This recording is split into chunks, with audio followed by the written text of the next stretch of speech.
नमस्कार, Satara seven news चॅनलमध्ये आपले सहर्ष स्वागत आहे।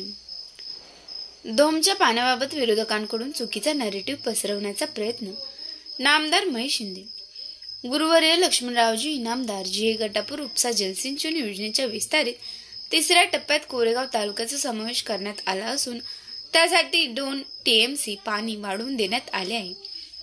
रामोशीवाडीपासून डावीकडे भाडळे बिचुकले पळशीपर्यंत पाणी जाणार आहे, तर उजवीकडे जायगाव अपशिंगेपर्यंत पाणी जाणार आहे।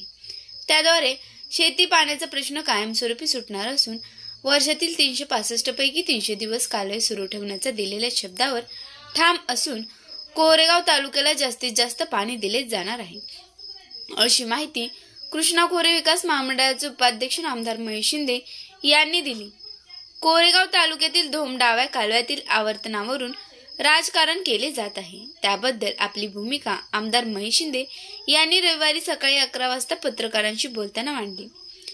कोरेगाव तालुक्याचे सिंचनाचे क्षेत्र ठरलेले असून धोम धरणातील पाण्याची आवर्तने ठरलेली आहेत, त्यामध्ये बदल करण्याचे अधिकार राज्य सरकारला देखील नाहीत, त्यामुळे पाणी कमी करण्याचा प्रश्नच येत नाही।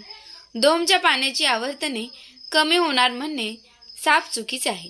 उलट कोरेगाव तालुक्याला 2 TMC पाणी वाढवून देण्यात आले असून ते डोंगराच्या पायथ्याने वितरित केले जाणार असल्याने 12माही ओढे, नाले आणि नद्या वाहत्या राहणार आहेत। त्यामुळे बाहेरील जिल्ह्यातील नेते मंडळींनी पोटशूळ उठला असून त्यांच्या माध्यमातून विरोधक चुकीचा नॅरेटिव्ह पसरवला जात आहे। काही भाडोत्री लोक आणून चुकीच्या पद्धतीने अपप्रचार केला जात आहे, असा आरोप त्यांनी केला।